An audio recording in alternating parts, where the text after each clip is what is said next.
Chapter 19. Then Pilate therefore took Jesus and scourged him. And the soldiers platted a crown of thorns and put it on his head. And they put on him a purple robe, and said, "Hail, King of the Jews!" And they smote him with their hands. Pilate therefore went forth again, and saith unto them, Behold, I bring him forth to you, that ye may know that I find no fault in him. Then came Jesus forth, wearing the crown of thorns and the purple robe. And Pilate saith unto them, Behold the man!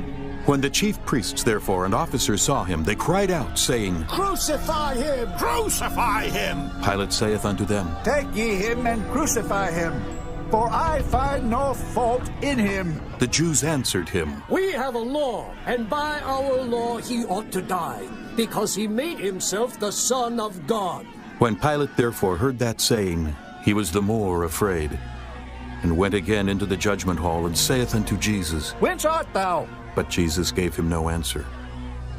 Then saith Pilate unto him, Speakest thou not unto me? Knowest thou not that I have power to crucify thee, and have power to release thee? Jesus answered, Thou couldst have no power at all against me, except it were given thee from above.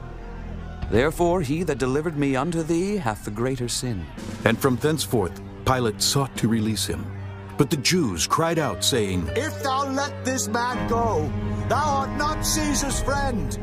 Whosoever maketh himself a king speaketh against Caesar. When Pilate therefore heard that saying, he brought Jesus forth, and sat down in the judgment seat in a place that is called the Pavement, but in the Hebrew, Gabbatha. And it was the preparation of the Passover, and about the 6th hour. And he saith unto the Jews, Behold your king! But they cried out, Away with him! Away with him! Crucify him! Pilate saith unto them, Shall I crucify your king? The chief priests answered, We have no king but Caesar. Then delivered he him therefore unto them to be crucified. And they took Jesus and led him away. And he, bearing his cross, went forth into a place called the place of a skull, which is called in the Hebrew, Golgotha, where they crucified him, and 2 other with him, on either side one, and Jesus in the midst. And Pilate wrote a title and put it on the cross, and the writing was, Jesus of Nazareth, the King of the Jews. This title then read many of the Jews, for the place where Jesus was crucified was nigh to the city, and it was written in Hebrew, and Greek, and Latin. Then said the chief priests of the Jews to Pilate, Write not the King of the Jews, but that he said, I am King of the Jews. Pilate answered, What I have written, I have written. Then the soldiers, when they had crucified Jesus, took his garments and made 4 parts, to every soldier a part, and also his coat. Now the coat was without seam, woven from the top throughout.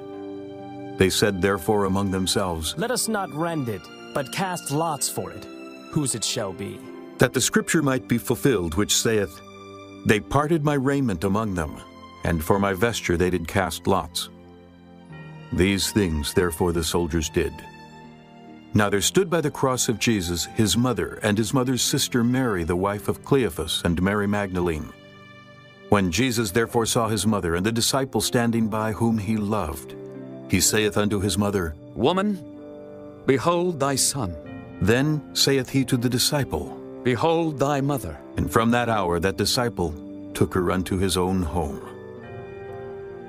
After this, Jesus, knowing that all things were now accomplished, that the scripture might be fulfilled, saith, I thirst. Now there was set a vessel full of vinegar, and they filled a sponge with vinegar, and put it upon hyssop, and put it to his mouth. When Jesus therefore had received the vinegar, he said, It is finished. And he bowed his head, and gave up the ghost. The Jews, therefore, because it was the preparation, that the bodies should not remain upon the cross on the Sabbath day, for that Sabbath day was an high day, besought Pilate that their legs might be broken, and that they might be taken away. Then came the soldiers, and brake the legs of the first, and of the other which was crucified with him. But when they came to Jesus, and saw that he was dead already, they brake not his legs. But one of the soldiers with the spear pierced his side, and forthwith came there out blood and water. And he that saw it bare record, and his record is true, and he knoweth that he saith true, that ye might believe. For these things were done, that the scripture should be fulfilled. A bone of him shall not be broken. And again another scripture saith, They shall look on him whom they pierced. And after this Joseph of Arimathea, being a disciple of Jesus, but secretly for fear of the Jews, besought Pilate that he might take away the body of Jesus. And Pilate gave him leave. He came therefore and took the body of Jesus. And there came also Nicodemus, which at the first came to Jesus by night, and brought a mixture of myrrh and aloes, about 100 pound weight. Then took they the body of Jesus, and wound it in linen clothes with the spices, as the manner of the Jews is to bury. Now in the place where he was crucified there was a garden, and in the garden a new sepulchre, wherein was never man yet laid. There laid they Jesus therefore, because of the Jews' preparation day, for the sepulchre was nigh at hand.